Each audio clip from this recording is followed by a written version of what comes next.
Yo creo que más o menos se oye, si estamos en silencio se oirá, porque no hemos querido poner el megáfono.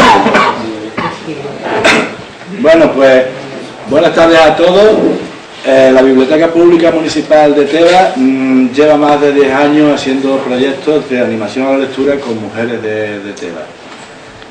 Dentro de los proyectos que hemos desarrollado durante los más de 10 años, pues podemos destacar varios. Entre ellos estaría uno que se hizo sobre María Lejárraga, una mujer en la sombra, donde tuvimos un encuentro con Antonina Rodrigo, que es la escritora, y luego hicimos una exposición en el Salón de Actos.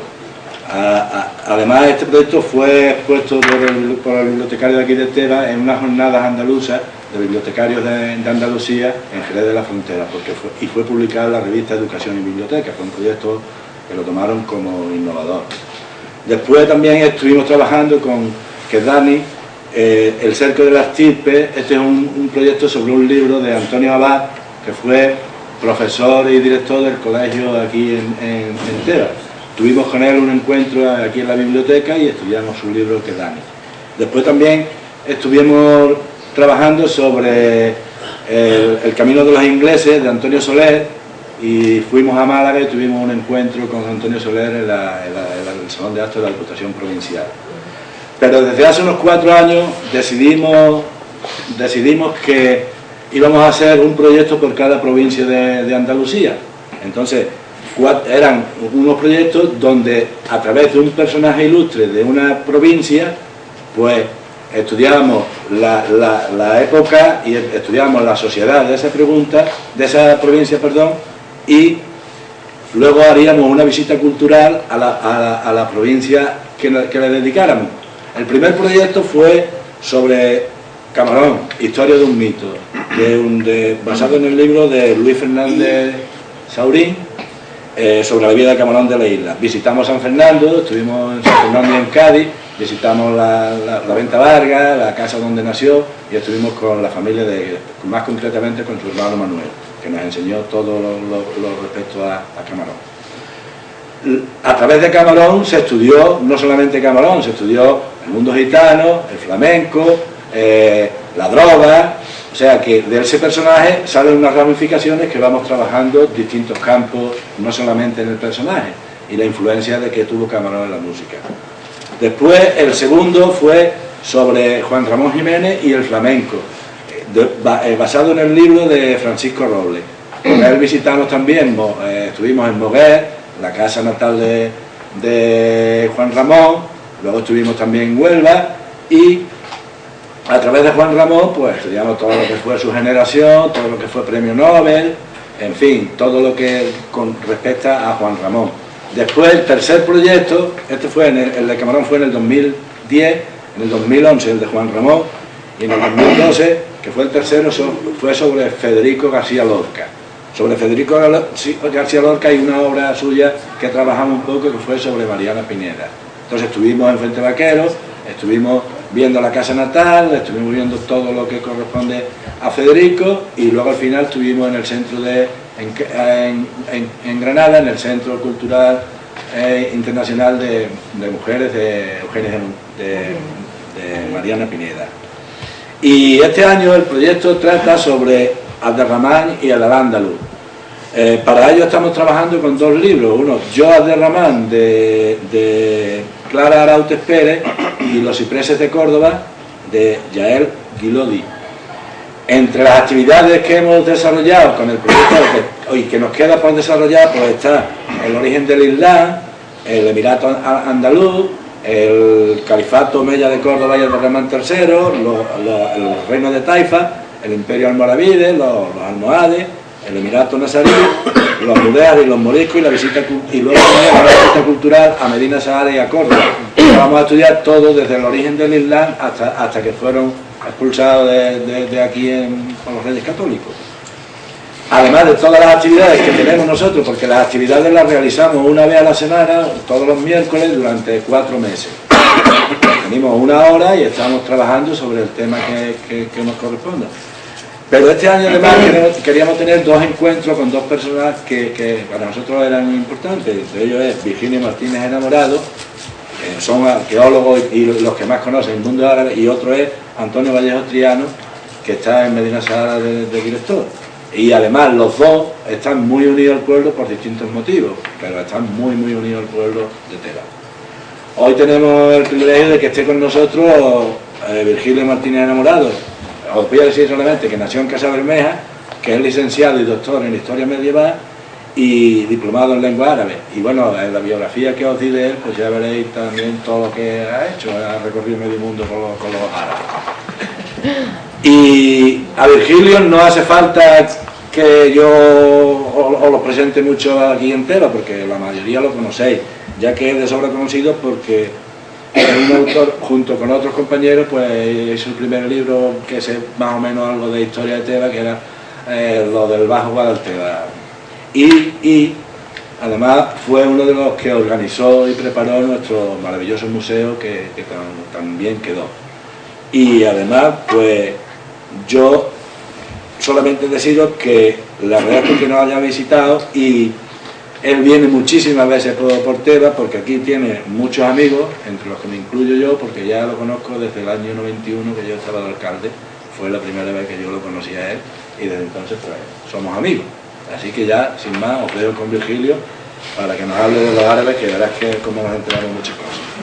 Bueno, pues yo en primer lugar tengo que expresar mi sincero agradecimiento a mi buen amigo Pepe Moronta, a todos los amigos y amigas de Tebas, que es verdad que tengo mucha gente aquí a los que quiero y que me quieren, y por tanto es para mí siempre un motivo de satisfacción venir a esta localidad de Tebas, en la que me siento como en mi casa.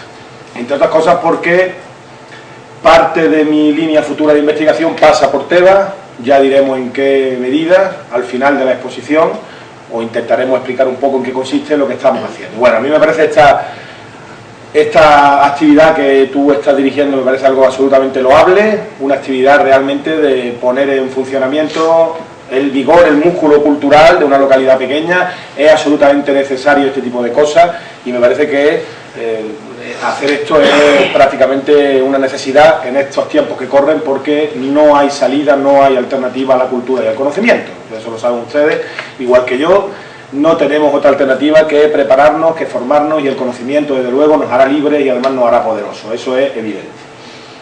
Pepe me pide que hable de Abderramán III, del Emirato y del Califato de Al-Ándalus, explicar un poco qué consiste Al-Ándalus. Yo lo voy a hacer de una manera, intentaré lo más didáctica posible, tratando que ustedes alcancen a comprender qué fue aquello de la sociedad andalusí, cómo se estructuró aquella sociedad, en qué consistió esa sociedad andalusí. Dejaremos al final un tiempo para que ustedes intervengan, me hagan preguntas y podamos establecer un debate que seguro enriquecerá esta exposición. Vamos a explicar Al-Ándalus, pero centrándonos un poco en la figura de este Abderramán III. Abderramán III es porque antes hay dos, claro, es el tercero de la saga de una estirpe, que es la estirpe, la saga de los Omeyas, Al-Umayya en árabe, los Banu Umayya. ¿Quiénes son esta gente? ¿De dónde vienen? Bueno, son sirios que llegan al Ándalus nada más y nada menos que en el año 756. El primero que llega es un ancestro de este Abderramán III que se llama Abderramán I, al-Awwal en árabe, ad-Dakhil, el llegado. Y llega no al Muñecar, donde hay una impresionante estatua de ese Abderramán I, sino que llega a la playa de Burriana. Eso lo tengo yo estudiado, está publicado, desembarca en Bitra Riana y no en Almuñécar. Los de Almuñécar me van a declarar persona non grata, pero al mismo tiempo los de Nerja me van a levantar un monumento. No importa, una cosa por la otra. Abderramán I efectivamente no llega al Almuñécar, sino que llega, el nombre Almuñécar tiene que ver con la llegada de Abderramán I. Almuñécar en época romana se llamaba Sexi, a los de Almuñécar se llama Sexitanos. El Muneker en árabe significa el lugar al que hay que dar la vuelta, que hay que rodear, el sitio de mal agüero. La Nakba es lo que los palestinos llaman el desastre, cuando ellos pierden la posibilidad de crear un Estado con la conformación del Estado de Israel en el año de 1948.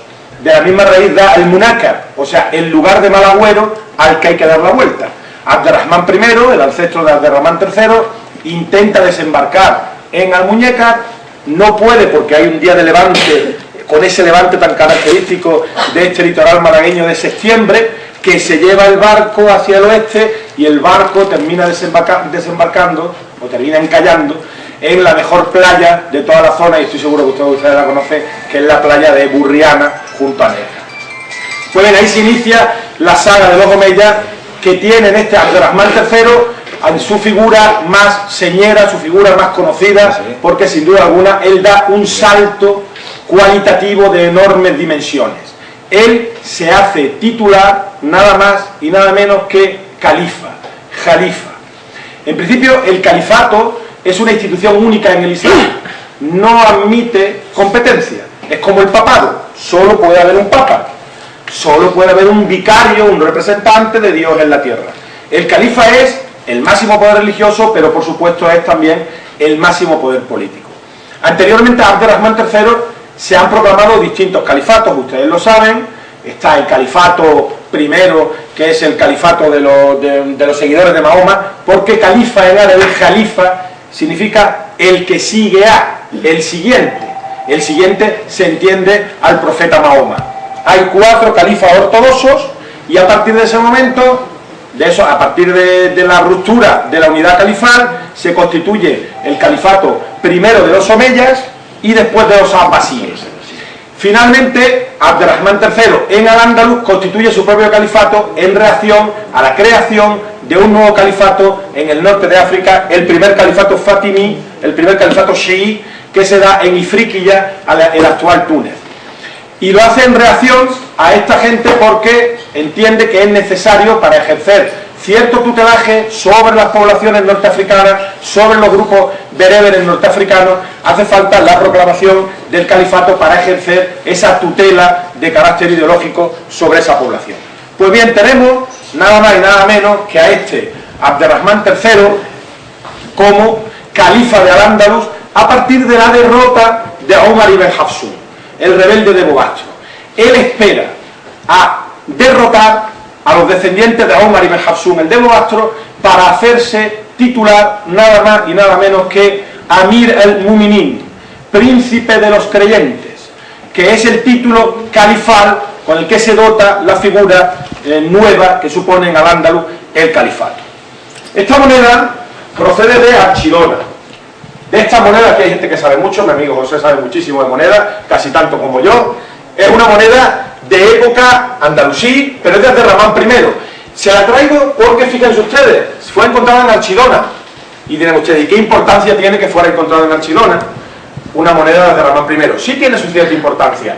En Archidona, Abderrahmán I, Ad-Dákhil, el entrado, el recién llegado al Ándalus, se hace proclamar emir y se realiza la bayá, lo que es el sometimiento político a este Abderrahmán I en la musalla, en la explanada al aire libre de Archidona. Pues bien, este dirham procede del mismo lugar donde el que lo emite, Abderrahmán I, el ancestro de Abderrahmán III, se hace proclamar emir en el año 756. Fíjense ustedes que sabemos por las crónicas que desde Archidona se dirige hacia Sidonia, hacia la región de Cádiz, pero antes pasa por Tebas. Abderrahmán I, que va concitando el apoyo de todos los mawali, de todos los clientes, de todo el clientelazo que tenía en Al-Ándalus, se va desplazando de Cora, de provincia en provincia. Desembarca, ya lo hemos dicho, en la playa de Burriana, se dirige hacia Granada, hacia Elvira, de Elvira va a Archidona, que es la capital de la provincia de Málaga, de la circunscripción de Raya, y de Archidona pasa a Ronda, a la serranía de Ronda. Pero antes pasa por aquí Abderrahmán I, pasa por aquí y la gente de un enclave impresionante que hay en Tebas, que se llama Nina Alta, y tendremos ocasión de hablar a posteriori sobre él, sale a su encuentro para rendirle la pleitesía, la bayá, que se dice en árabe. Esto es totalmente novedoso, porque hasta ahora no se ha producido la identificación de ese lugar de Nina Alta. Y ese lugar de Nina Alta hemos podido identificarlo de acuerdo con el registro arqueológico, que es realmente espectacular, y de acuerdo con los testimonios de la fuente árabe. Es un lugar de poblamiento bereber, en la capital de una circunscripción de bereberes venidos del norte de África, magrebíes, que se van a ir instalando en Al-Ándalus desde los primeros momentos de la conquista en el 711 hasta bien avanzado ya incluso el siglo X. Por tanto, el ancestro de Abderrahmán III, el fundador de la dinastía de los omeyas, pasó por aquí y recibió nada más y nada menos que la pleitesía de 400 caballeros. Ustedes dirán, eso no es mucho, sí, en esa época es mucha gente. 400 jinetes, 400 caballeros, es para esa época mucha gente. Significa que en todos estos alrededores de ese lugar de Minas Alta, Tacurunna, en todos estos alrededores, había 400 hombres que disponían de caballos y que como grupo clánico, como grupo cohesionado, estaban dispuestos a rendirle pleitesía al ancestro de Abderrahmán III, Abderrahmán I, en el año 756. Esta zona en la que estamos es riquísima para la época andalusí. Esta es una mezquita que está muy cerca de aquí de Teba. Se encontró a finales de los años 90, principios de los años 2000, hay un libro publicado sobre ella. Está exactamente en la delimitación entre el término de Campillo, el término de Antequera y el término de Sierra de Alleguas. Es un cortijo que se llama Cortijo de la Mezquita. Nadie había reparado que ahí podía haber una mezquita, llamándose el Cortijo de la Mezquita. Pues bien, las cosas de este país, que tenemos tal riqueza arqueológica que muchas veces ni somos conscientes de las posibilidades de estudio que tiene todo nuestro patrimonio arqueológico.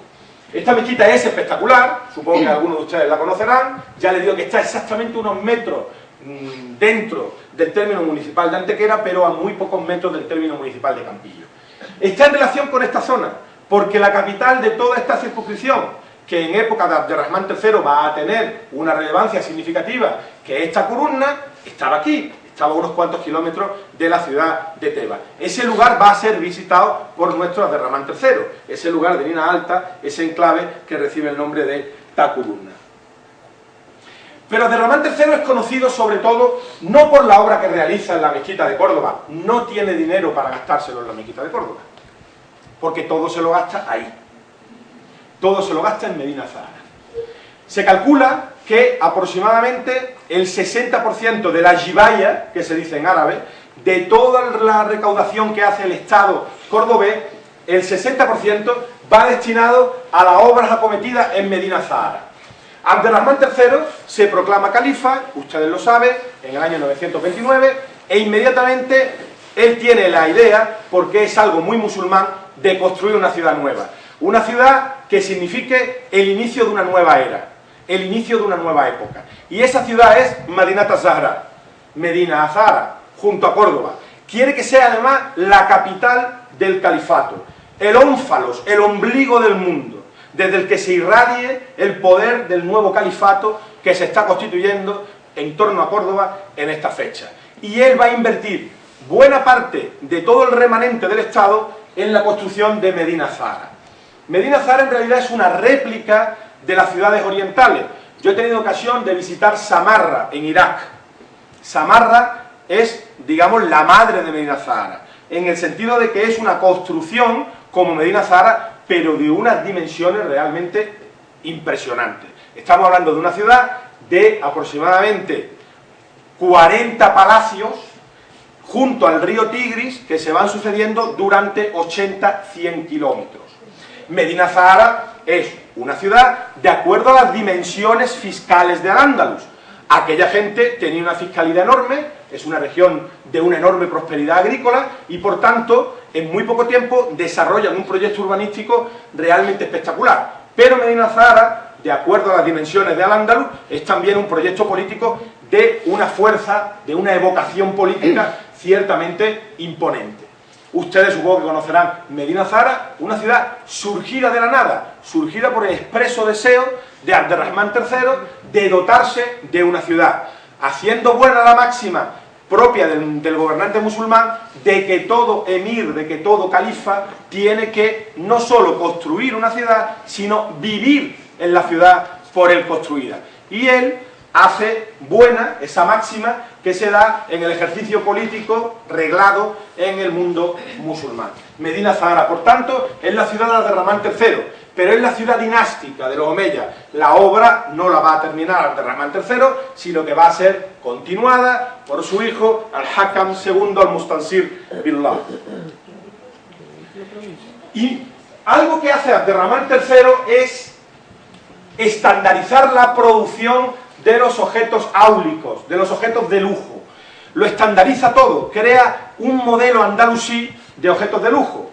en tejidos, en moneda de oro, se emite después de mucho tiempo moneda de oro, se emite, ahora veremos algún ejemplar de moneda de oro, y sobre todo en la cerámica, creando esta cerámica que se llama verde y manganeso, por el color negro y por el del manganeso y el verde, que se combinan, haciendo desde luego un juego simbólico con los colores, lo cual es muy característico en el mundo musulmán, la asociación de colores, el blanco, el negro y el verde del Islam, el blanco de la dinastía de los Omeyas y el negro, el color de la perpetuidad.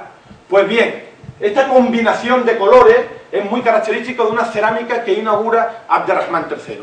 Es la producción palatina, de palacio, la producción de lujo, la producción de verde y manganeso, pero es una producción que no hemos de pensar que está únicamente constreñida al ámbito palaciego, porque como el Estado omeya va creciendo, como el Estado omeya va extendiendo sus redes por todo el territorio andalusí, la cerámica se va divulgando al mismo tiempo por territorio andalusí, de tal manera que encontramos este tipo de cerámica en muchísimos contextos.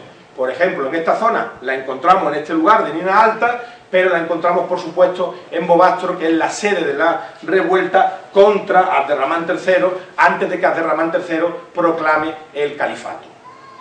Algunas de estas piezas van firmadas, como esta. Esta va firmada por algún artesano, por algún ceramista de la corte de Medina Zahara, que es una discusión la que tenemos los arqueólogos en torno a esas firmas. ¿Qué significan esas firmas? Porque resulta extraño que la cerámica aparezca firmada. En principio pueden aparecer firmadas otro tipo de piezas, pero la cerámica no es tan frecuente.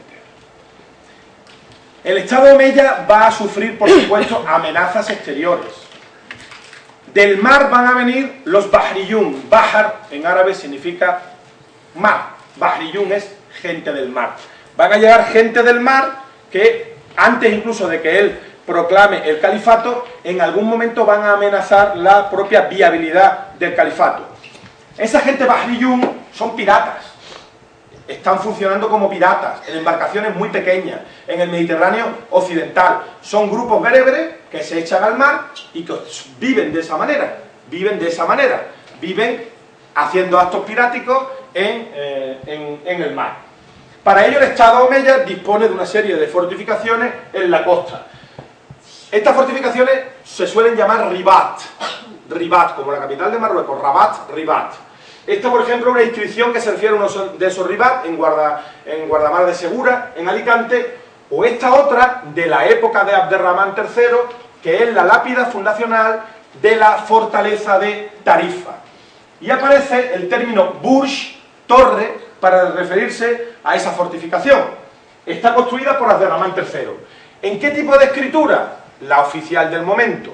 ¿Cuál es la escritura oficial del momento? La escritura monumental, el cúfico, porque Abderrahmán III, aunque sigue la tradición del cúfico omeya anterior, va a modificar algunos de los elementos del cúfico. El cúfico bajo Abderrahmán III va a tender a ser un cúfico con terminaciones florales, y por eso a ese cúfico, a esa escritura, se le llama cúfico florido. Pues bien, como les decía, el Estado también se protege mediante una serie de asentamientos costeros para evitar la llegada de gente de fuera, y fundamentalmente el gran lugar donde el Estado va a fundar un gran puerto va a ser Almería. Almería va a ser el gran puerto del califato, abierto precisamente hacia la zona de Argelia y Túnez, porque ahí es donde están los intereses más encontrados del califato de Córdoba con los fatimíes de Ifriqiya. La obra del Estado se ve a través de lo que se llama el aparejo a soga y tizón.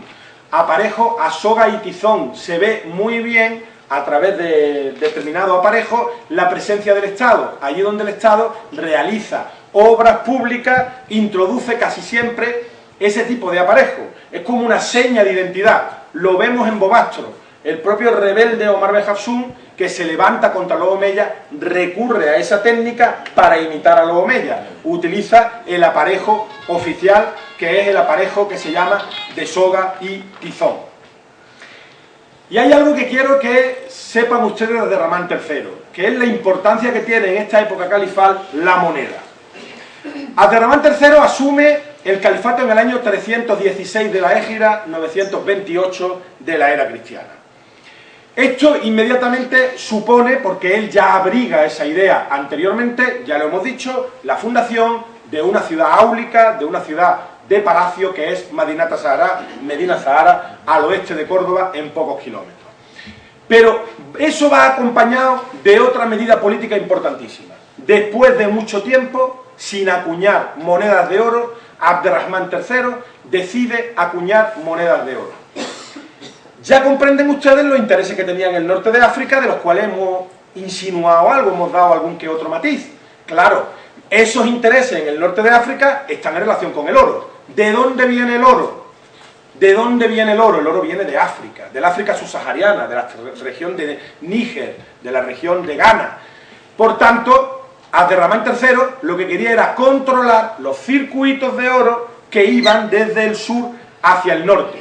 Esas poblaciones subsaharianas, que no estaban todavía islamizadas, no se habían hecho musulmanas, eran negros, estaban en contacto con los musulmanes del norte, pues esas poblaciones, como les digo, no estaban interesadas en el oro. Tenían cantidad de oro y no estaban muy interesadas en el oro. ¿Saben ustedes lo que querían? Sal.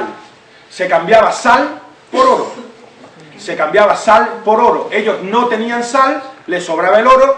Aquí, en Occidente, en el mundo occidental, tanto islámico como cristiano, hacía falta oro, y entonces comienza a llegar de manera masiva el oro de esa África subsahariana hacia Europa. La vía de entrada del oro va a ser la península ibérica, al-Ándalus omeya. Desde ahí se va a distribuir por toda Europa occidental, por los estados cristianos del momento.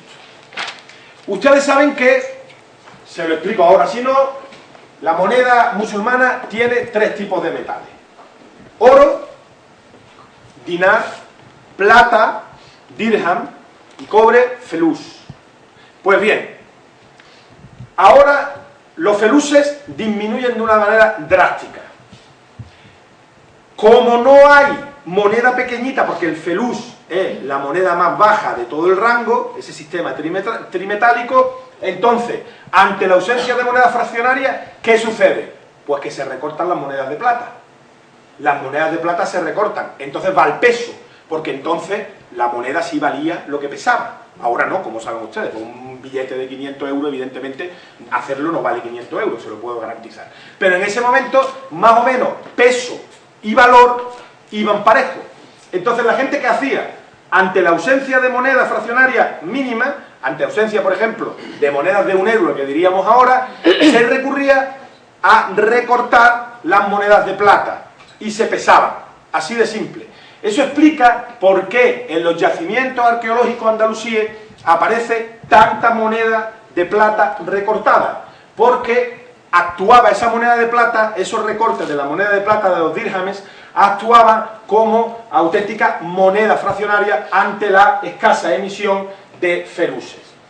La moneda califal es de muy buena ley, muy estable. El peso se mantiene muy estable a lo largo del tiempo, circula fuera de los territorios andalusíes, es decir, es una moneda que la vamos a ver circular no ya por Europa occidental, Francia, Italia, donde encontramos monedas de Abderramán III, la vamos a ver, señores, en Escandinavia, monedas emitidas en Al-Ándalus, la vamos a ver en Bizancio, pero estoy seguro que van a aparecer monedas, y ya están apareciendo en China, monedas andalusíes llegadas de Al-Ándalus que servían para el trueque, aparecidas nada más y nada menos que en China y en el Asia Central. Eso significa que era una moneda dotada de un enorme prestigio a nivel internacional. Como Abderramán III lo que pretendía era consolidar Medina Zahara como capital del Estado omeya, como centro del mundo, como ónfalos, como ombligo del mundo, desde el cual irradiar el poder a todos los lugares del orbe musulmán, Abderramán III va a trasladar la ceca desde la ciudad de Córdoba a la ciudad de Medina Zahara. La ceca, de la ceca a la Meca, la ceca es una palabra árabe, darasika, la casa de la emisión de la moneda. Pues bien, la darasika se traslada de Córdoba a Medina Zahara en el año 336-947 de la Égida. Después vendrán otros gobernantes, Al-Hakam II, Al-Mansur sobre todo, Muhammad ibn Abi Amir Al-Mansur, que van a introducir otras reformas en la moneda, pero apenas si vamos a entrar en ella. Bien, ahí tienen ustedes moneda califal de Abderramán III. Tienen que introducir los nuevos títulos que Abderramán III se ha dado a sí mismo.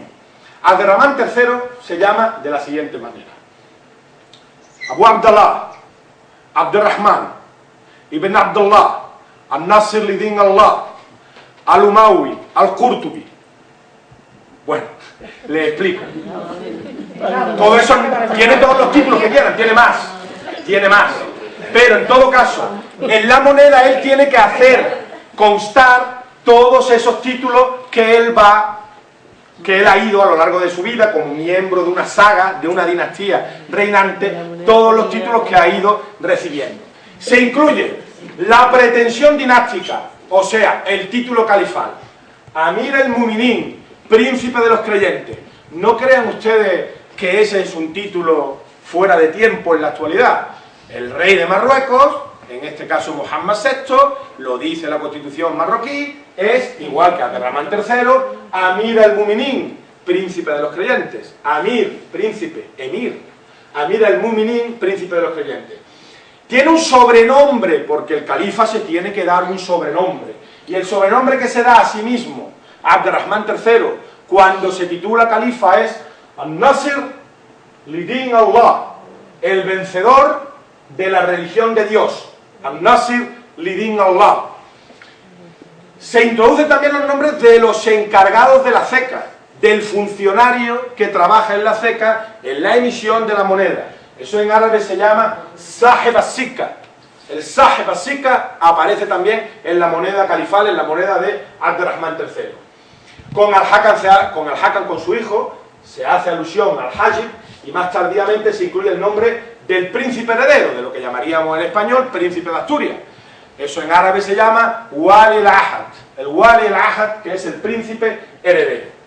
La moneda, por tanto, con respecto a la anterior, y hemos visto una de Abderramán I, tiene muchísima más información, porque aparte de todo esto, viene el año de emisión de esa moneda, de esa serie, y viene la ceca donde se emite esa moneda.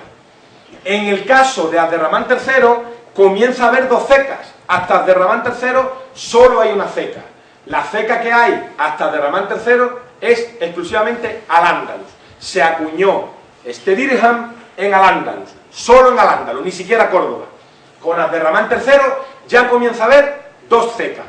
Una Al-Ándalus, con lo cual hemos de entender que sigue emitiéndose en la ciudad de Córdoba, y la otra Madinat Az-Zahra. Se acuñó este dinar en la ciudad de Madinat Az-Zahra. Por tanto, comienza a haber dos cecas. Ya en el siglo XI comienza a diversificarse las cecas con el sistema de taifas, con los reinos de taifas, y cada ciudad va a tener emisión propia de moneda.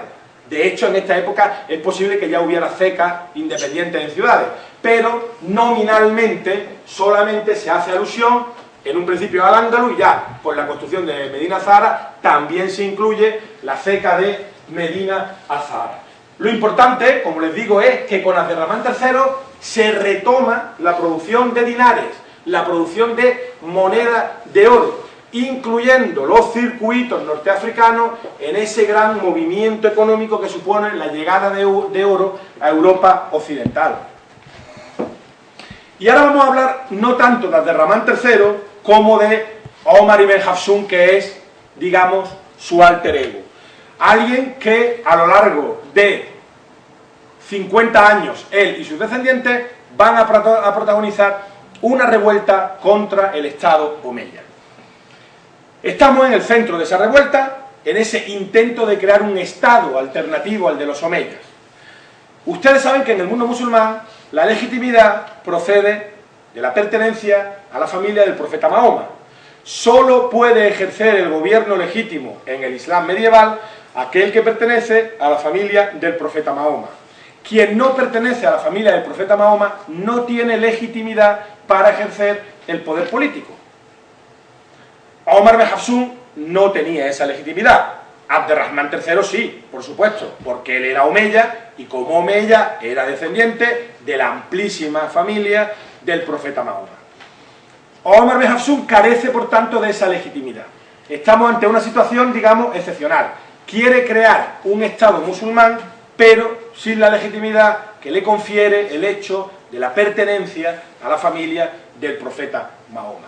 Lo cierto es que durante 50 años, en este área de la provincia de Málaga, en la Algarvía, en el occidente de Málaga, en torno a las mesas de Villaverde, en el término municipal de Ardales, este personaje absolutamente fascinante va a encabezar un proyecto de oposición al Estado omeya, un proyecto de oposición primero a los antepasados de Abderrahmán III y después, como no, a Abderrahmán III cuando él toma en el año 912 las riendas de Al-Ándalus como emir de Al-Ándalus.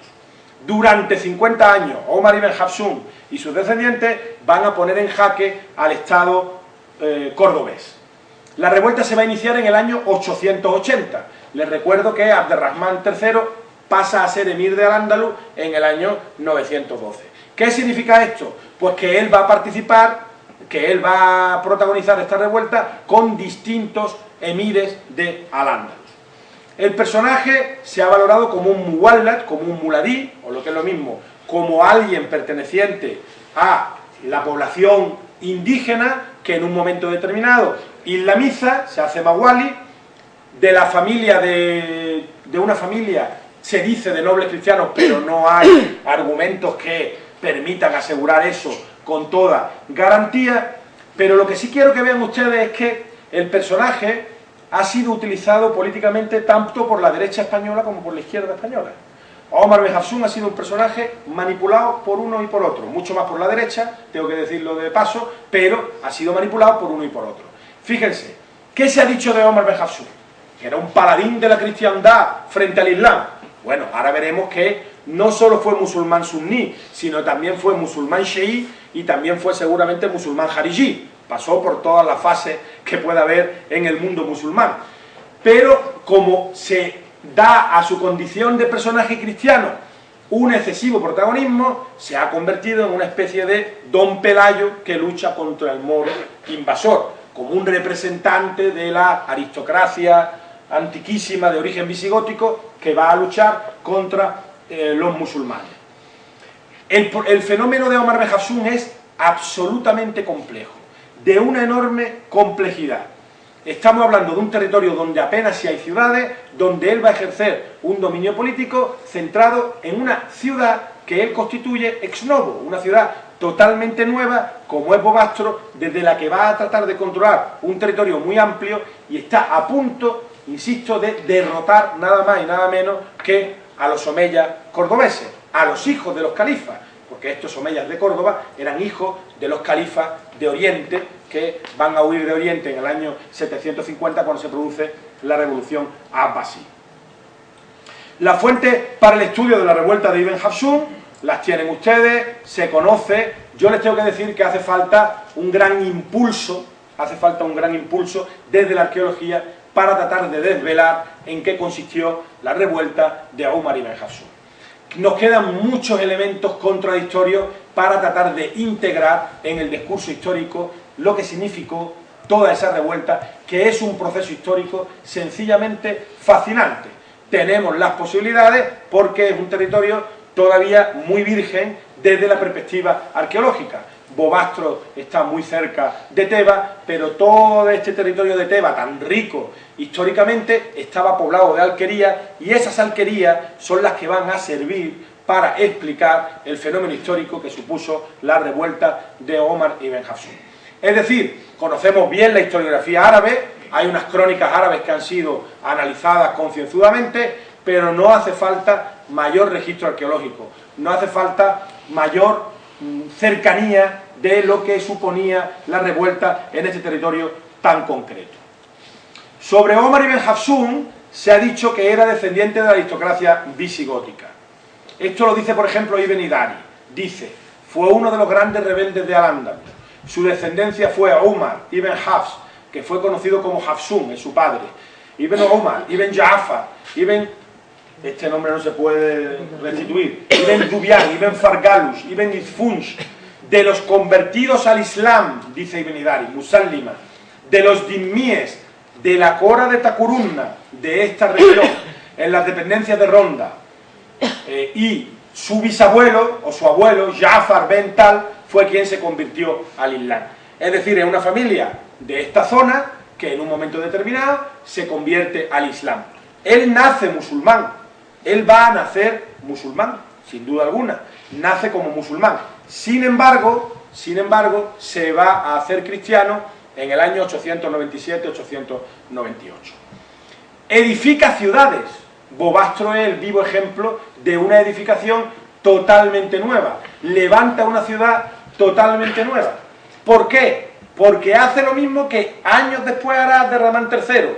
El buen gobernante musulmán está en la obligación de levantar una ciudad y vivir en ella. Él hace lo mismo que va a hacer más adelante Abderramán III. Va a levantar una ciudad en un sitio muy enriscado, en un sitio muy aislado, como son las mesas de Villaverde, en Ardales, pero en todo caso, esa ciudad se concibe como una ciudad dinástica, como una creación dinástica, como sede de un poder político emergente que es el que representa él y sus descendientes, porque él va a tratar de crear una dinastía, una saga de gobernantes a la manera musulmana, como lo hicieron los omeyas antes y como lo van a hacer todas las dinastías musulmanas habidas y por haber. Todo esto va a cobrar una dimensión impresionante. El Estado cordobés va a tener que reaccionar. Él se va a encastillar en esa ciudad de Bobastro, es uno de los grandes yacimientos arqueológicos de España, no solo Bobastro, sino todo el área que lo rodea. Estamos hablando de un espacio arqueológico de primera magnitud. Es fundamental para comprender la historia del Andaluz analizar lo que supone el hinterland, el alfoz cercano de Bobastro, donde está, por supuesto, esta tierra de Teba. Estamos hablando, ustedes supongo que conocerán Bobastro, de un lugar muy enriscado, muy aislado, en altura, una ciudad construida con enorme pendiente, unas 60 hectáreas de valor arqueológico, rodeada de distintos castillos. Uno de ellos posiblemente sería la Sierra de Peñarrubia, también el propio castillo de Teba, toda esta zona. Había Husun Abwab, que se dice en árabe, castillos puertas, para controlar el acceso hacia el lugar de Bobastro. Porque los cordobeses saben que el enemigo está ahí. Abdallah, Al-Munzir, Abderramán III, saben que el enemigo está ahí y que ese enemigo ha de ser derrotado y que por tanto hay que acometer definitivamente la toma de Bobastro. La revuelta no va a ser tal. Un proceso político que dura 50 años no puede ser considerado una revuelta. Es como si Franco en el año 74 se considerara a sí mismo un rebelde. No tiene ningún sentido. Es que Franco estuvo gobernando 40 años y nos parecieron una eternidad. Imagínense ustedes en esta época 50 años él y sus descendientes. Por tanto, no es un proyecto de rebeldía, es un proyecto de creación, evidentemente, de un estado dinástico, de una daula, que se dice en árabe, de una nueva dinastía. En Bobastro se han hecho distintas intervenciones, la última es la que yo realicé en el año 2001, ahí ha trabajado Francisco Javier Simonet, el gran arabista malagueño, que fue el que identificó, junto con otros estudiosos, el lugar. Ahí trabajó Cayetano de Mergelina en una de las primeras excavaciones arqueológicas de época medieval realizadas en España. Ahí ha trabajado el arqueólogo director del Museo de Málaga, don Rafael Puertas Trica, recientemente fallecido. Ahí he trabajado yo. Pero quiero decirles que ha habido un problema con Bobastro. En los años 60, un profesor de la Universidad Complutense de Madrid, que se llama Joaquín Balbé, dice que Bobastro no está ahí, que Bobastro no está en las mesas de Villaverde de Ardales, donde se había venido diciendo que estaba desde el siglo XIX. Y él se lleva Bobastro a Comares, a la Axarquía de Málaga. No a la Algarbía, Algarb, el occidente, sino a la Axarquía, a Shark, el oriente, a Comares, a la zona de Marmullas. Ubica Bobastro en la zona de Marmullas y después lo busca. Una cosa un tanto estrambótica. Finalmente dicen que Bobastro está en un cerro que hay junto a Comares que se llama Marmullas o Masmulla. y ahí se van a realizar una intervención arqueológica en los años 70, donde va a participar lo mejor de la arqueología medieval europea. Los arqueólogos polacos vienen a colaborar con la búsqueda del bobastro de Valvé. Valvé murió hace 2 o 3 años, el hombre murió insistiendo en que su bobastro era el auténtico, una verdadera locura, que lo que ha traído ha sido retrasar realmente los estudios sobre ese periodo en la provincia de Málaga, que son fundamentales para comprender al Andaluz. Porque cuando él lanza esto en los años 60, él lo lanza en el año 1965 en un artículo publicado en la revista Al Andaluz del Consejo Superior de Investigaciones Científicas, cuando él lo lanza, la geografía malagueña de época medieval la destroza. Fardarish, que le suena a ustedes Ardales, ¿verdad? Que además las crónicas árabes dicen que estaba junto a Bobastro, la peña de Ardales, donde en Castilla, en fin. Pues él dice que es el cerro de la Caldera, junto a Colmenar, en fin. Hace un estropicio con la geografía medieval malagueña.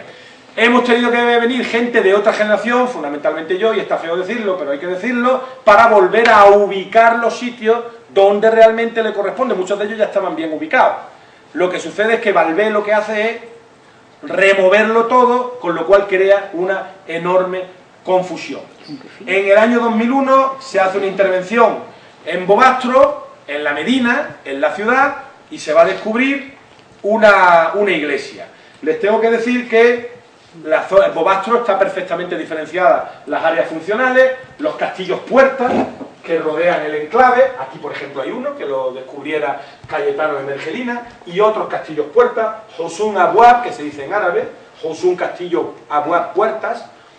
Un área periurbana donde está la iglesia, que algunos de ustedes conocerán, la iglesia de Bobastro conocida de siempre, y después arriba, en altura, a más de 550 metros, la Medina, la ciudad, una gran ciudad, una ciudad construida en un lugar absolutamente inaccesible, un nido de águilas, como dicen los cronistas árabes cuando se refieren a esa ciudad.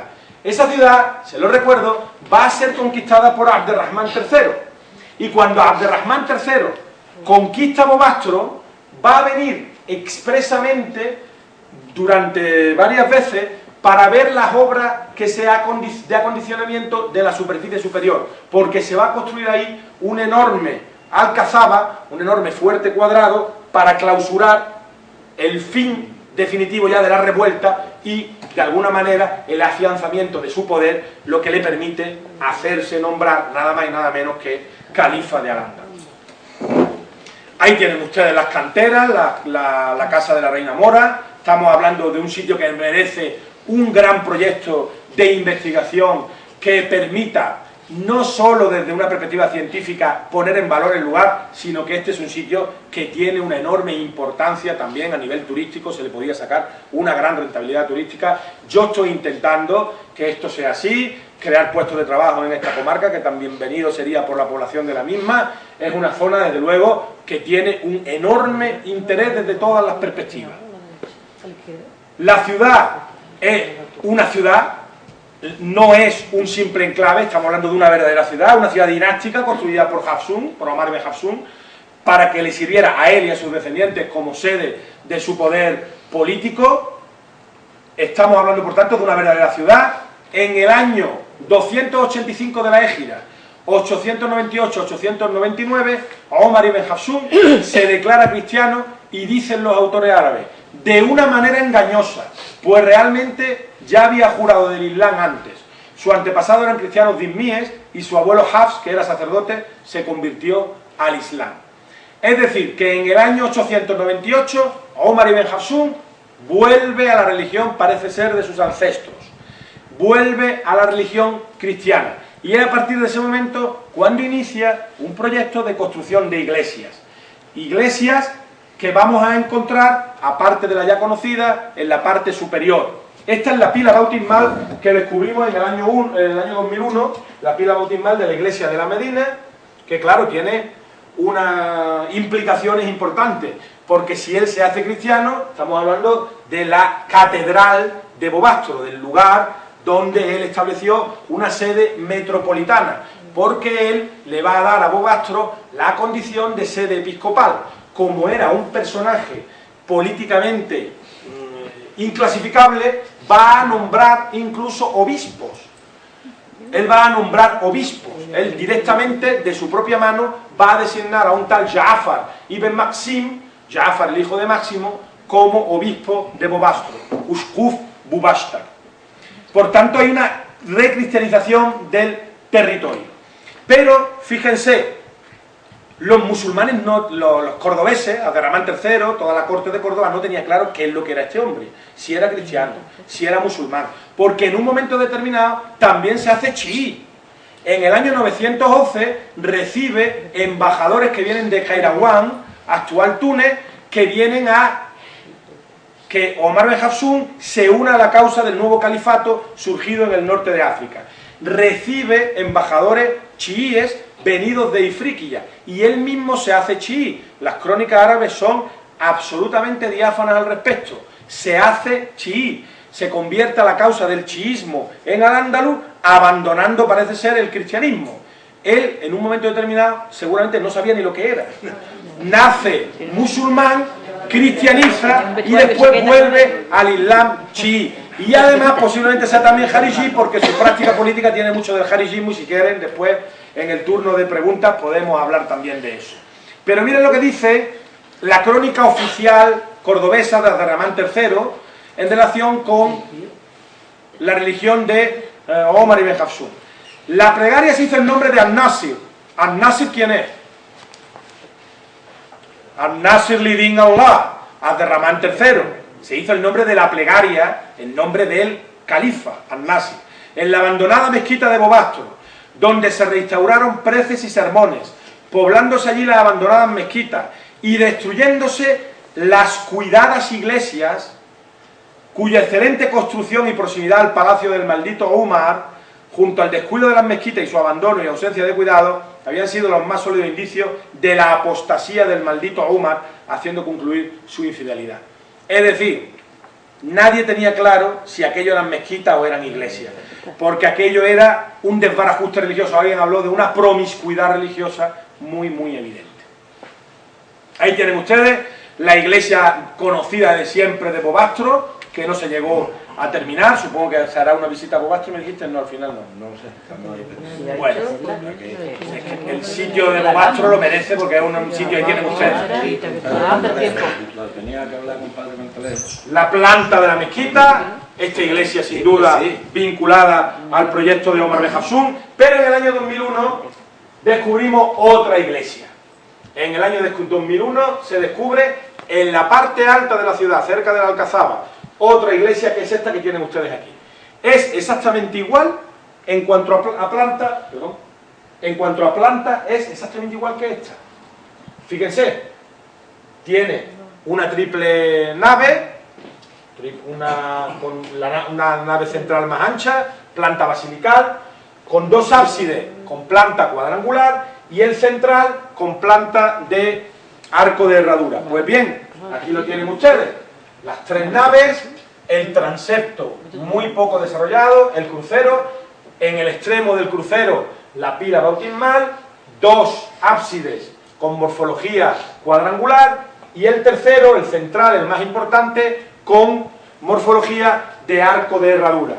Tiene, por tanto, la misma planimetría que la iglesia de abajo, pero es que además tiene unas medidas muy similares. Esto significa que este Omar ibn Hafsun construye iglesias ateniéndose a planos.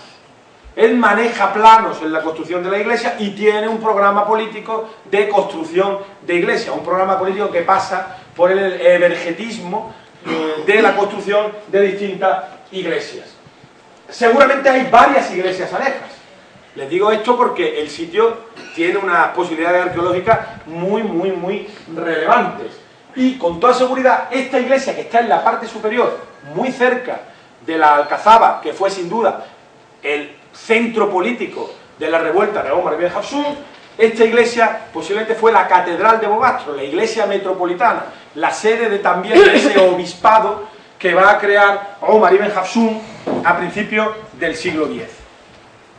Hay otras iglesias, como esta, que es la de la ermita de Nuestra Señora de Villaverde. La foto de arriba es una instantánea de la iglesia antes de las reformas que se acometieron en fecha muy reciente. Esas reformas destruyeron la iglesia antigua, pero es una iglesia también del siglo IX, sin duda alguna, donde hay además un culto a la Virgen local de Ardales, la Virgen de Villaverde, que se remonta al siglo XV, nada más y nada menos, ese culto. Tenemos, por tanto, un conjunto de iglesias muy similares. Esta es la que descubrimos en el año 2001, pero fíjense ustedes, en el norte de España las iglesias lo parecidas que son. Esta es San Miguel de la Escalada, en León, San Cebrián de Mazote, creo que está en Orense. Esta de San Miguel de la Escalada, fíjense ustedes, que tiene 3 ábsides con forma de arco de herradura. Esta es la de Bobastro, tiene solamente un ábside central con forma de arco de herradura, igual que la que descubrimos en el año 2001. Pero en todo caso hay influencia entre el mozarabismo del sur de la península y bajo territorio andalusí y el mozarabismo del norte de la península. Pero bueno, fíjense ustedes, para complicar la cosa, ya se lo he anunciado antes, Omar ibn Hafsun en un momento determinado se hace chií. Ya saben ustedes que el Islam chií, por ejemplo el que se da en Irán, hay muchos chiíes en el mundo musulmán, él se hace chií, eso seguro, lo dicen las crónicas árabes. Recibe a 2 hombres, Rajulain, que se dice en árabe, que se presentaron provistos de sus ropas de honor, al-Jilá, vienen 2 embajadores, se dirigieron a él, instigándole a aceptar la obligación de su obediencia a ellos y a establecer la dawá. La dawá es la invocación de los chiíes. Estuvieron juntos a él, hicieron distintas expediciones militares y finalmente Omar ibn Hafsun se convierte en el hombre de los fatimíes, en el hombre de los chiíes en Al-Ándalus, porque los chiíes estaban enfrentados a los suníes, a los omeyas, que eran suníes. Así sucede, él se hace chií y bueno, todo esto tiene una explicación. Él va jugando con legitimidades. Tiene una legitimidad interior, buena parte de la población de la zona sigue siendo cristiana y por tanto, para ganarse a esa población recurre al cristianismo, pero para enfrentarse a los omeyas, para sustituir a los omeyas, carece de toda legitimidad. Al carecer de toda legitimidad, tiene que buscar esa legitimidad fuera de Al-Ándalus y la va buscando en los distintos estados musulmanes del norte de África. Finalmente la encuentra en los chiíes. Los chiíes le exigen un compromiso y ese compromiso supone desde luego la conversión a su religión, la conversión a su doctrina religiosa. Así sucede. Por tanto estamos ante un personaje absolutamente fascinante como es este Omar ibn Hafsun. ¿Quién va a derrotar a Omar ibn Hafsun? No él, porque él va a morir en el año 916, sus hijos, 4 hijos, que van a continuar la revuelta. ¿Quién va a derrotar a Omar ibn Hafsun? Abderramán III. Abderramán III va a acometer el asalto final de Bobastro, va a rodear Bobastro por todos sitios, va a tratar de dividir a los descendientes de Omar ibn Hafsun, unos hijos que son partidarios de entrar en el Estado cordobés, de llegar a algún tipo de pacto, otros que son partidarios de mantener la resistencia hasta el final. Él juega con todos esos intereses y finalmente en el año 927 las tropas cordobesas comandadas por Abderramán III están a las puertas de Bobastro y toman Bobastro. A partir de ese momento, y volvemos al principio de mi exposición, Abderramán III se hace proclamar califa de Al-Ándalus. Ha tenido que derrotar a Omar ibn Hafsun para hacerse proclamar califa de Al-Ándalus. Con Omar ibn Hafsun no podía hacerse proclamar califa de Al-Ándalus. Pues bien, les quería decir finalmente, aunque sea de una manera muy breve, que pronto va a salir publicado un libro que voy a hacer yo, que se va a leer como tesis doctoral en Marruecos, quiero que sea mi tesis doctoral en Marruecos, sobre este enclave de Nina Alta. Y les explico en 5 minutos qué es esto de Nina Alta. Ustedes son tebeños y tienen que saberlo, porque esto está en ciernes y va a salir. Yo se lo dije a mis queridos amigos tebeños cuando publicamos el libro en el año 1995, porque entonces le quitamos a Tegua, en su momento le quitamos a Tegua, porque Tegua no estaba aquí, pero ahora les voy a devolver a Teba una cosa muy importante, que es la capital de una circunscripción, de una provincia, porque ese lugar de Tacurunna estaba en ese enclave de Nina Alta. Nina Alta es uno de los lugares arqueológicos más significativos en época medieval de la provincia de Málaga. Está en el término municipal de Teba y era, con toda seguridad, la capital de una circunscripción provincial, de una cora, que se dice en árabe. Los materiales arqueológicos que yo he podido ir reuniendo para estudiar gracias entre otros a Juan Fuentes y a mi amigo José Camarena, permiten hablar de un gran enclave realmente significativo. Materiales arqueológicos, además, muchos de ellos del siglo VIII, del siglo IX, muy antiguos. A los que nos dedicamos a esto nos interesan especialmente esos materiales antiguos. Por tanto, en Tebas había la capital, en los siglos VIII, IX, incluso X, de una circunscripción provincial en Al-Ándalus, de grupos bereberes venidos del norte de África, grupos que son nafsa, que van a configurar un gran distrito de los nafsa en torno a este lugar de Nina Alta, que reúne unas condiciones realmente magníficas para el asentamiento humano. A partir de finales del siglo X, principios del siglo XI, la capital de la región va a ser llevada a Ronda, con lo cual se va a crear la confusión. Ese lugar de Tacurunna se va a identificar con Ronda, pero esa es la confusión que se crea a posteriori. Hasta el siglo X, la capital de toda esta región, de toda esta comarca, de toda esta provincia, sin duda alguna, estaba en Nina, aquí a 4 o 5 kilómetros en línea recta de la actual localidad de Tebas. Estamos haciendo un trabajo que va a salir publicado prontamente. El Ayuntamiento, gracias a don Manuel Pinta y a la señora alcaldesa, parece que puede colaborar en esta obra, en la emisión de la obra. Yo tengo que decirlo que para mí es, desde luego, una gran satisfacción y un gran orgullo, no solo hacer una obra como esta, que va a poner la historia de Tebas nuevamente en el centro del debate sobre Al-Ándalus, sino también, desde luego, siempre venir a esta localidad que ya considero como mía. Muchísimas gracias por su atención.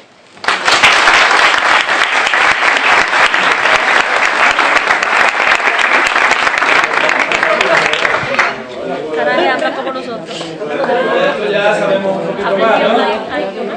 Después de esto, el proyecto nos habrá sonado muchas cosas de las que hemos dado, pero ya sabremos un poco más porque la magnífica intervención de Virgilio. Y además, yo agradecerle, y los que más o menos nos movemos en estos campos, pues el tema de Tucurumba pues será tremendo, ¿no? Porque eso es darle una vuelta también un poco a lo que es la historia y lo que va a significar para Tebas que esté identificáis, porque eso era una provincia que es clave en el tema de los Al-Ándalus. Ahora, si queréis, abrimos un poco el turno de algunas preguntas de lo que queráis con respecto al proyecto que estamos realizando. Le podéis preguntar a él lo que quiera y cualquiera de los que haya estado aquí pues también puede preguntar lo que quiera. Así que levantamos la mano y vamos preguntando. Venga, Carmen. Muy bien. Pregunto, Abderramán primero, hasta usted diciendo lo que hizo, y hemos pasado al tercero y el segundo, ¿dónde se quedó? El segundo es importantísimo. Lo que pasa, claro, es que es una saga enorme, una saga, estamos hablando de 3 siglos de gobierno de los Omeyas en Al-Ándalus, prácticamente, casi 3 siglos. Entonces, claro, por medio hay mucho. El segundo es fundamental porque Abderramán II, está Abderrahman al-Awwal, primero en árabe, al-Awsat, el que está en medio, y este que es al-Nasr al-Din Allah, porque es el califa, el tercero. Después vendrán otros, Abderrahman IV, Abderrahman V, etc. El segundo es fundamental porque es el que crea el Estado Omeya a la manera oriental, es decir, va a sufrir mucha influencia de Oriente, de los abasíes de Oriente, y va a orientalizar el Estado. Y por tanto es el que ya empieza a configurar un Estado andalusí más fuerte, más potente, con una administración más eficaz, etc. Que le prepara el terreno para que el tercero se proclame... Sí, pero entre el segundo y el tercero hay casi un siglo de diferencia, ¿eh? Hay casi un siglo de diferencia, porque el segundo puede ser de 3 generaciones anteriores al tercero.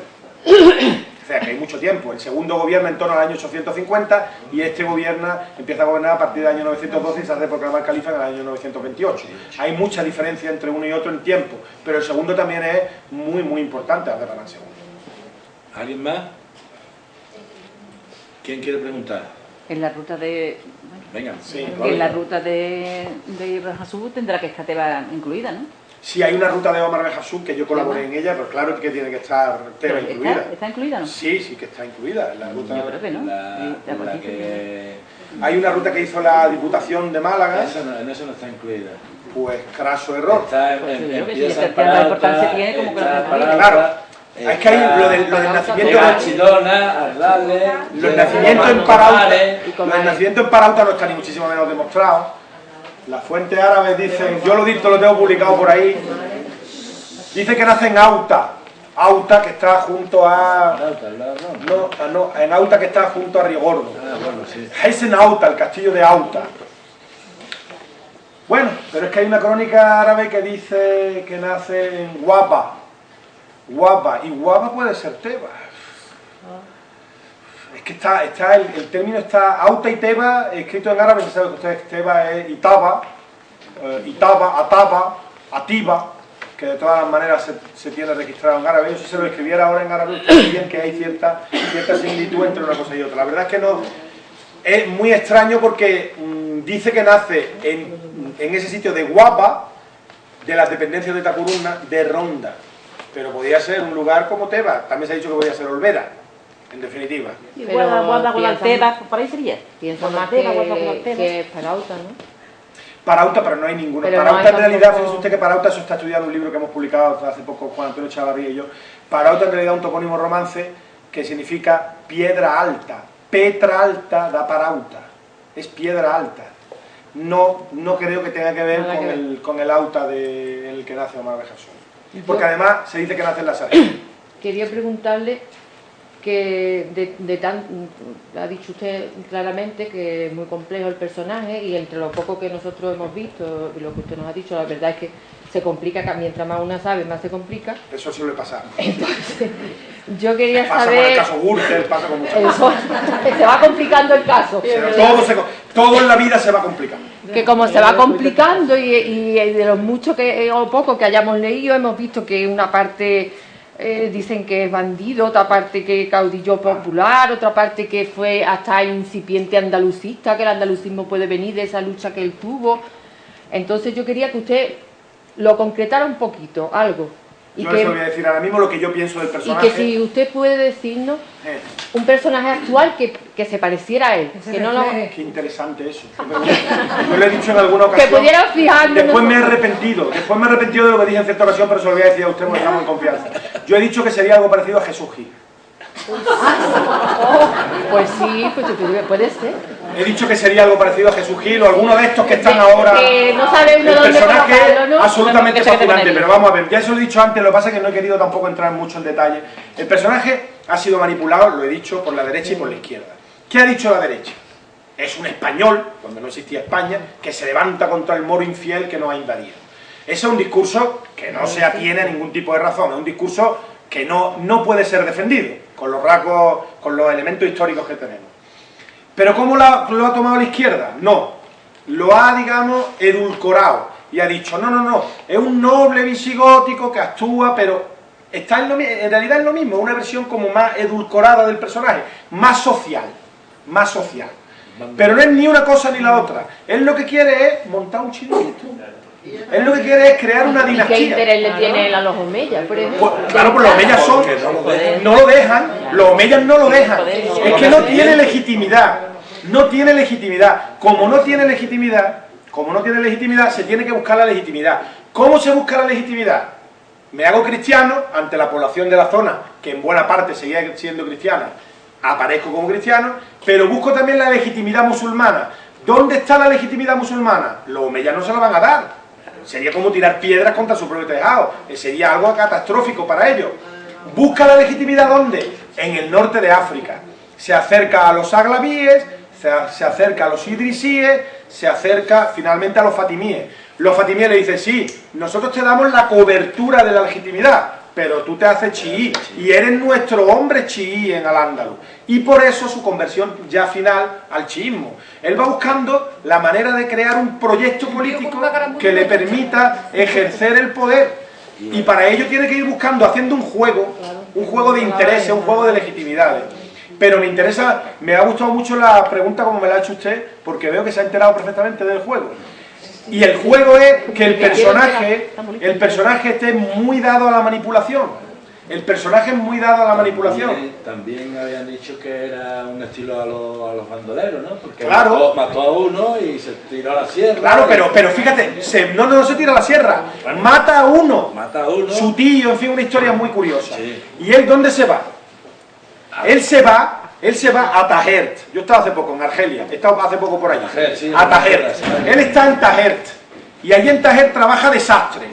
Lo cual es absolutamente contradictorio con la idea que tenemos de señor feudal. Un señor feudal no se va a trabajar desastre. Y dice Ibn al-Qutiyya, que es el más informado, porque este además está emparentado con los omeyas y es un cronista de la época. Y dice que estando sentado en la casa de un hombre de Raya, de Málaga, de esta zona, llega un viejo de Raya, de aquí de Málaga, estando en Argelia, en Tajer, y le dice: ¿Al ta'rif Jebel Bobastor? ¿Conoces el monte de Bobastor? Y él se queda sorprendido. Y le dice: sí, yo soy de allí. Y dice: pues tú serás el que te levantes contra los omeyas y acabes con su poder en Al-Ándalus. Y él, que ha salido huyendo de Al-Ándalus, dice: ya me han pillado, está 40 días allí. Y sale corriendo y vuelve a Al-Ándalus. Ese episodio es verídico, debió suceder más o menos así. Evidentemente el viejo no, claro que hay que ponerse en el contexto de la época, en ese contexto legendario. Pero ¿qué hace él en Tajer? ¿Qué hace él en Tajer? Tajer son aliados de los omeyas. ¿Quiénes son esos de Tajer? Son otra secta musulmana, son jarijíes. Ahora les voy a explicar a ustedes quiénes son los jarijíes. Y ustedes entonces lo van a entender perfectamente. ¿Qué dicen los jarijíes? Empecemos diciendo que dicen los suníes sobre la legitimidad del poder en el Islam. ¿Qué dicen los suníes? Los suníes dicen: el ejercicio del poder en el mundo musulmán tiene que estar en la familia del profeta Mahoma, pero muy amplia. De hecho, los omeyas no son descendientes directos del profeta Mahoma, son descendientes laterales.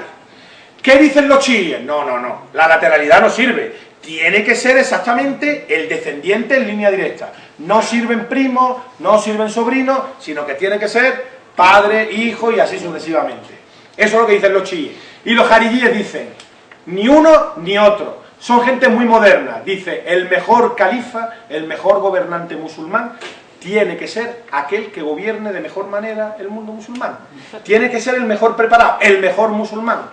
Y a todos los compromisos políticos se tiene que llegar mediante el ijma, el consenso.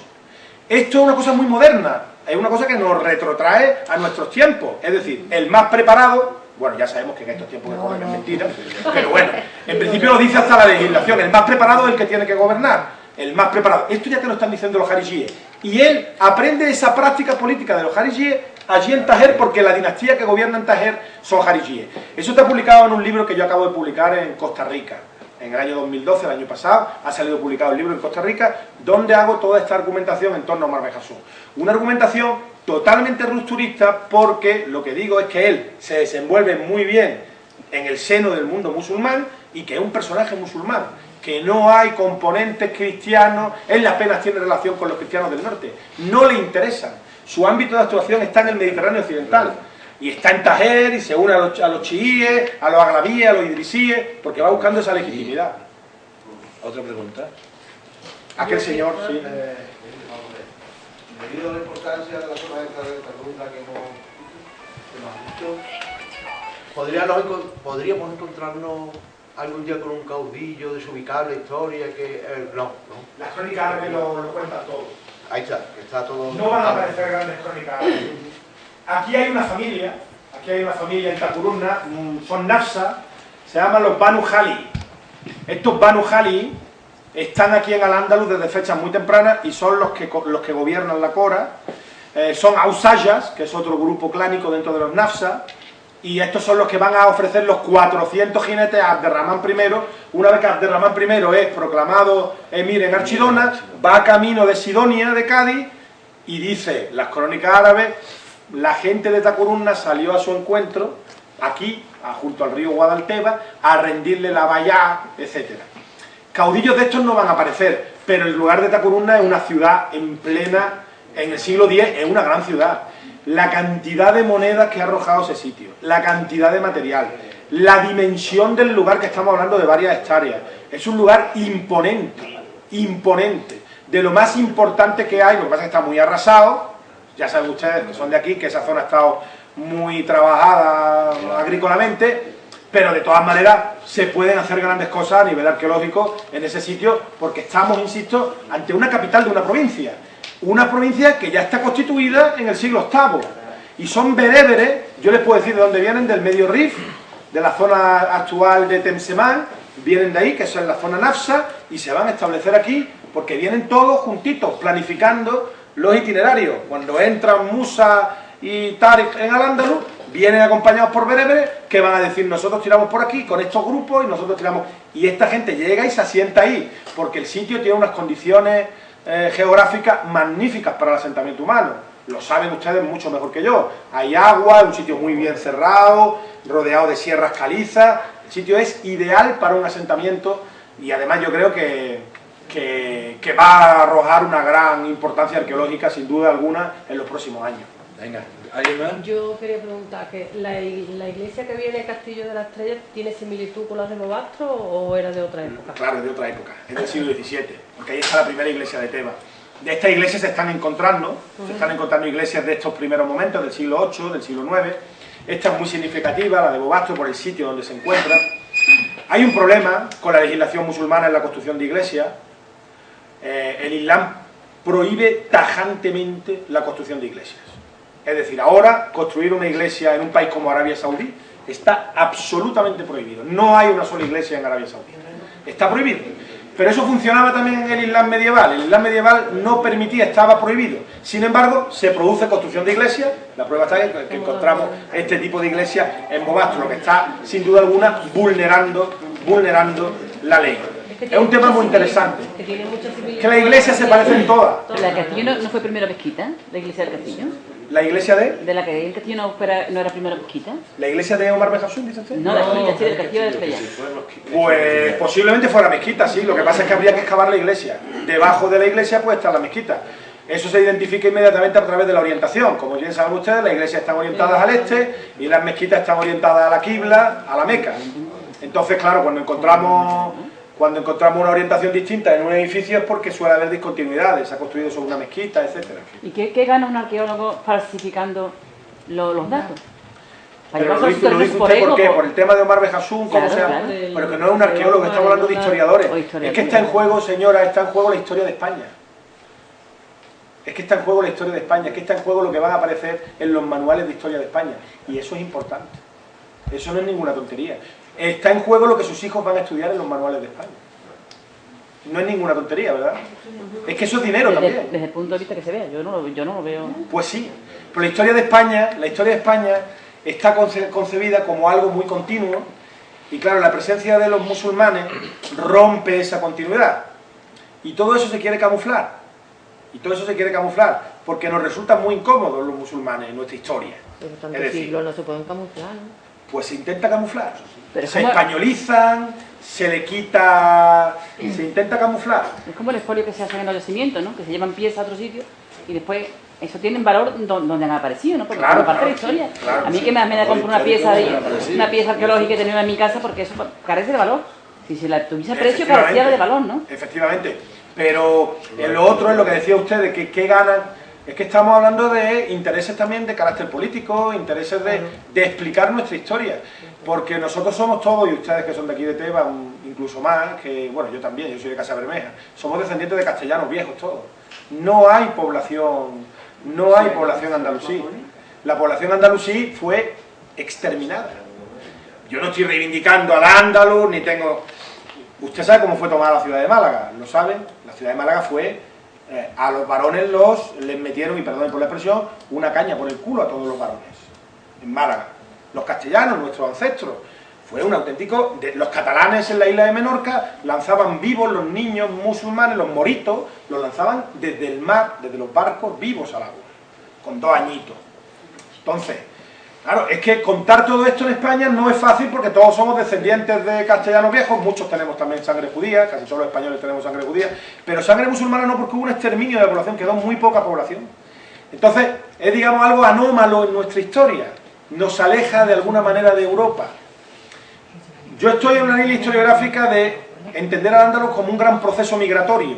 Se lo he explicado en esto de Nina Alta, que lo refleja muy bien, cómo esos 400 jinetes de los que están hablando las fuentes árabes vienen del norte de África y seleccionan este lugar y llegan a un acuerdo con otros grupos clánicos para uno establecerse aquí y otro establecerse más allá. Pero esto no es la postura oficial. La postura oficial de la historia de España es que desde prácticamente la prehistoria hasta el año 2013 hay una continuidad. Y yo les tengo que decir que no hay una continuidad en la historia de España.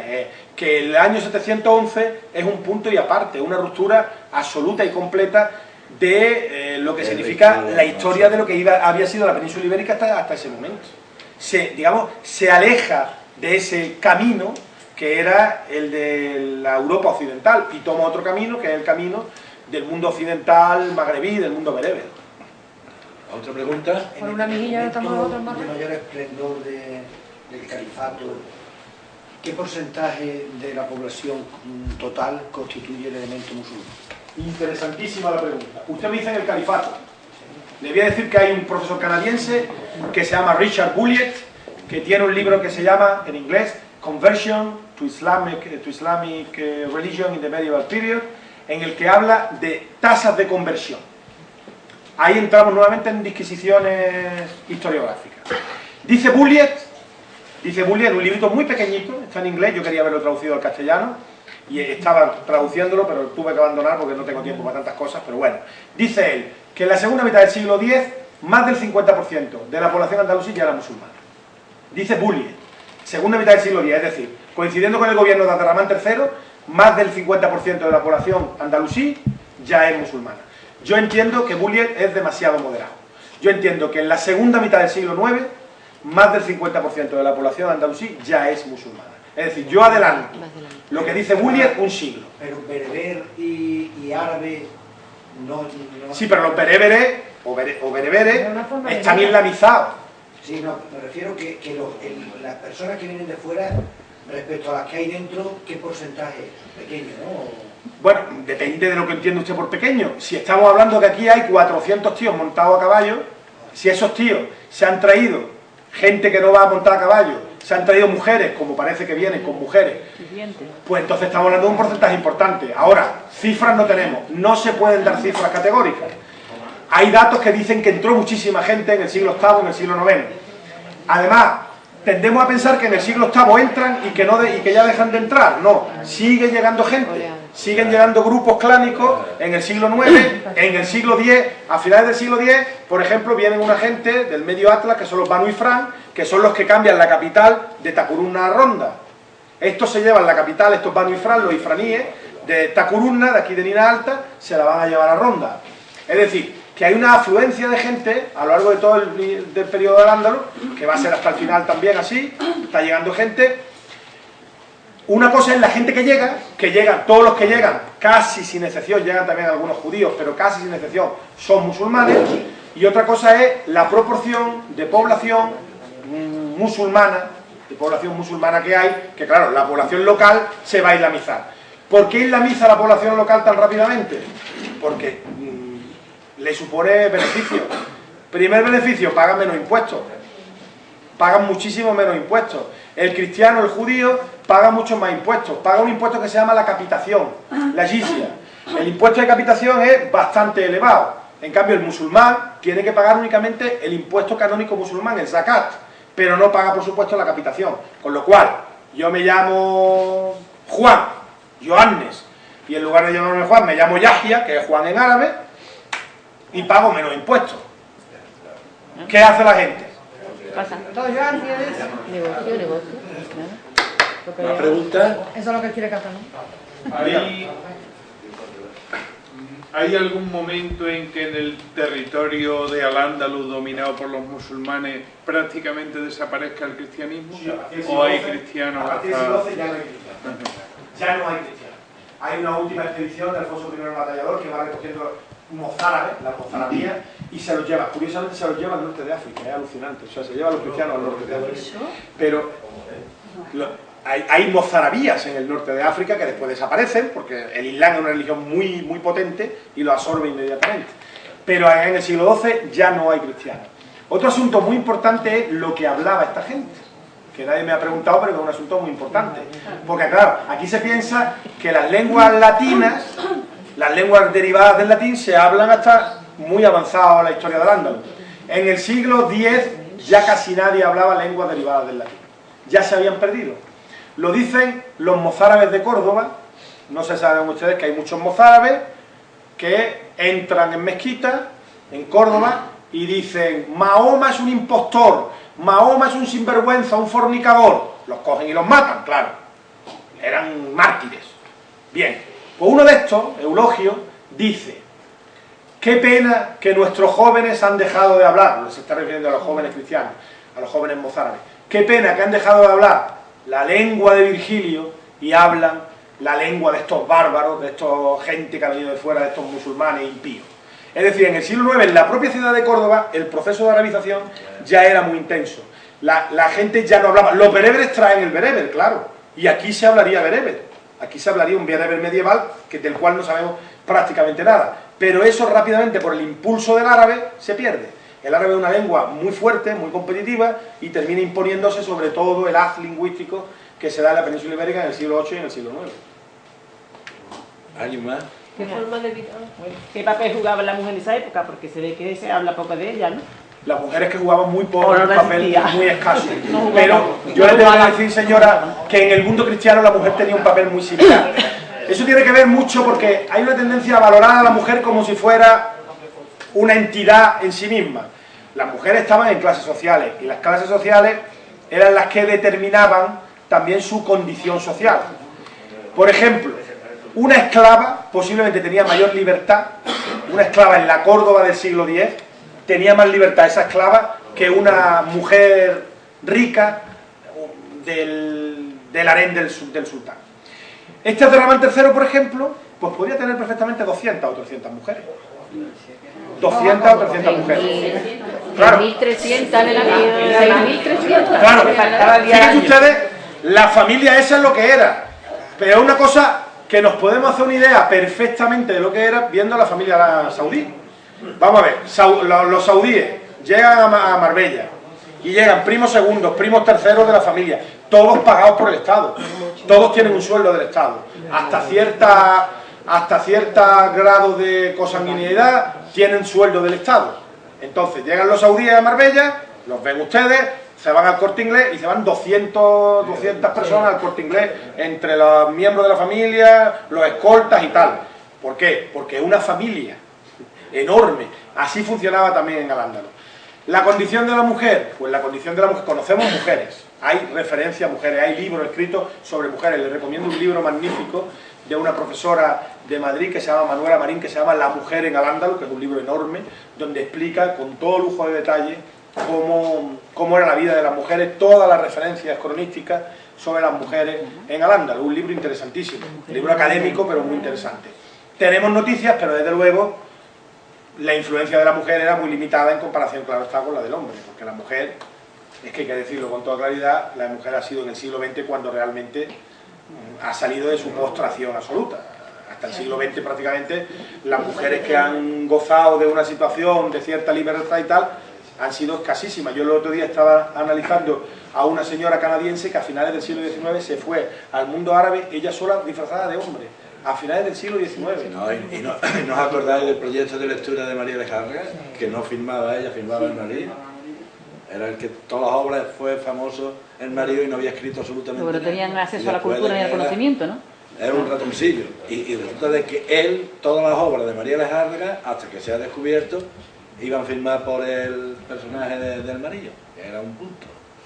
Y otra pregunta, ¿qué forma de vida tenía en Bobastro al mando de Omar en esa época? ¿Vale? Pues para eso es fundamental la arqueología. La forma de vida era muy precaria, imagínese usted vivir allí en lo alto, en un invierno, en fin. Sabemos cómo eran las casas, pero necesitamos mucha excavación arqueológica. Es que en Bobastro no se ha excavado, lo que se ha descubierto ha sido la iglesia esta. Necesitamos con la arqueología, pues vamos a desvelar muchísimos elementos, por ejemplo, en relación con el agua, de dónde obtenían el agua. En Bobastro aparecen grandes cántaras de agua. Esas cántaras de agua, ¿de dónde proceden? De allí mismo. ¿Por qué hay tanta cántara de agua? Porque allí no hay agua, la traen de abajo, del río. Tienen que subir con sus recuas, con sus mulas, el agua hasta arriba. Fíjense ustedes, estamos hablando de una vida, o sea, antes del siglo XX la vida ha sido siempre extremadamente dura. Eso lo saben ustedes y bueno, y en los pueblos incluso, aunque no siempre, en los pueblos siempre ha habido también otro tipo de circunstancias, pero en todo caso, lo que cambia esto empieza de la revolución industrial. Las sociedades antes de la revolución industrial, en eso lo que es la vida cotidiana, se parecen todas muchísimo, ¿no? La vida era pura supervivencia. ¿Alguna pregunta más? Se dice que Abderramán era bisexual. ¿Y en aquella época era normal eso? Vamos a ver. Era normal no era, pero no estaba tan mal visto. Mire usted, yo estoy recordando en mi libro Málaga Ciudad Al-Ándalus, hicimos la traducción de un poeta que se llama Arrusafi, que estaba en el río Guadalhorce, en una barquita, con su efebo, con su muchacho, los dos en la barquita, y él lanzando poesía al aire al muchacho que iba con él en la barquita. En el mundo musulmán la homosexualidad está perseguida, muy perseguida, extremadamente perseguida. Sin embargo, en las clases altas hay cierta permisividad, En todas las sociedades mediterráneas ha habido cierta permisividad con la homosexualidad. En el mundo griego, en el mundo romano. ¿Por qué? Porque el hombre nuevamente jugaba en dos planos.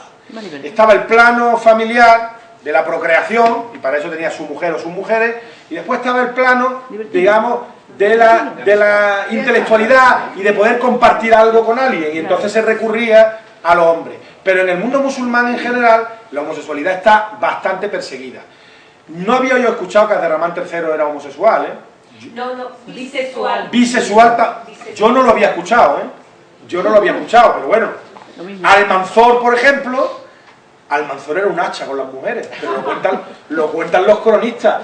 Dicen los cronistas que llegaba Almanzor a una reunión de mujeres y era nada más y nada menos que la mujer del califa, de Al-Hakam II, y dicen que todas se quedaban arrobadas. Y dice que Al-Hakam le dijo a su mujer: ¿pero a ti qué te pasa cuando ves a Almanzor? Y dice: que sus ojos me subyugan y que me produce tal estado de placer. Y por lo visto era muy bajito, pero el hombre tenía que tener una feromona.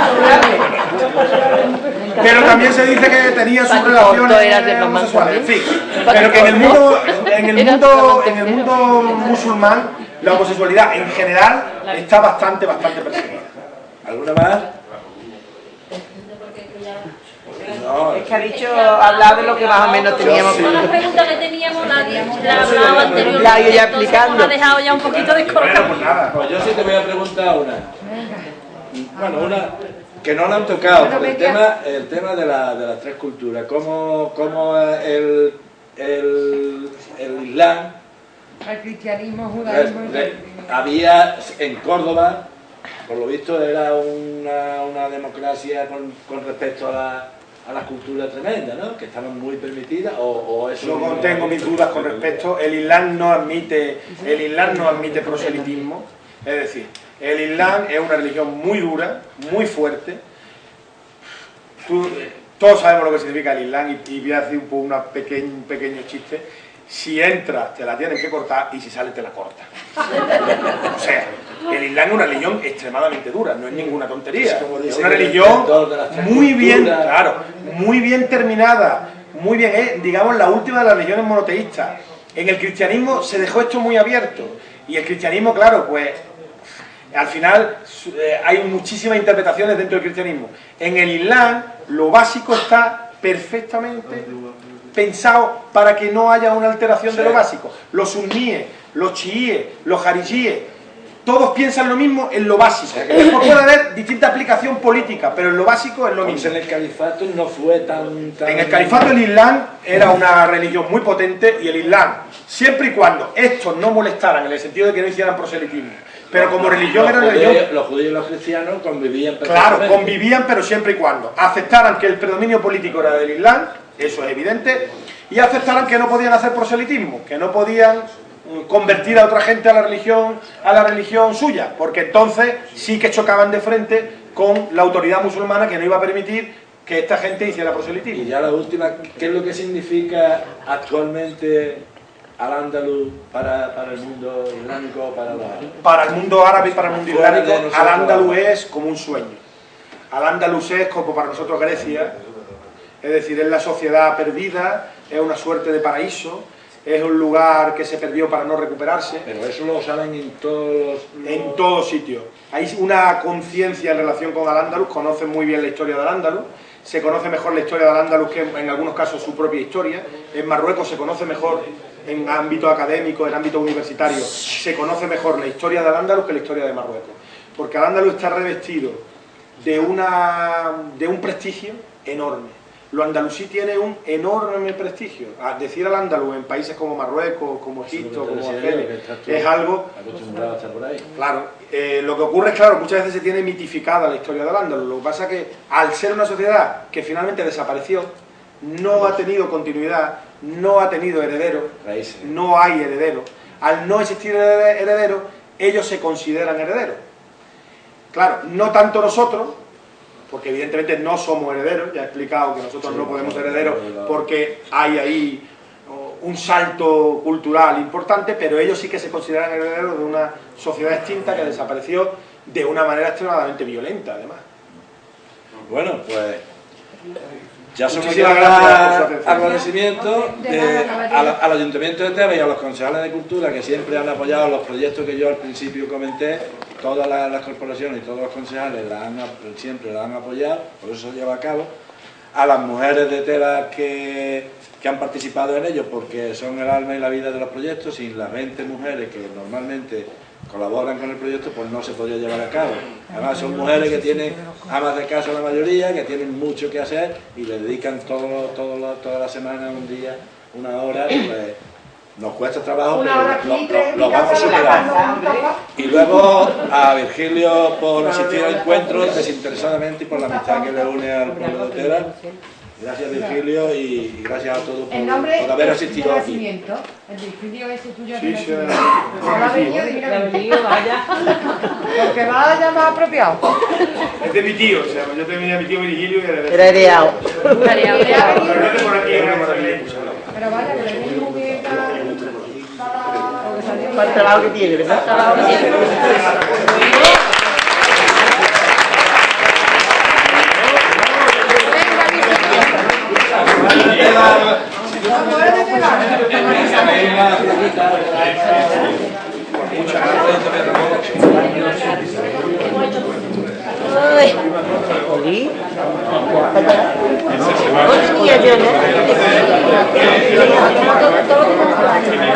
lo que pasa es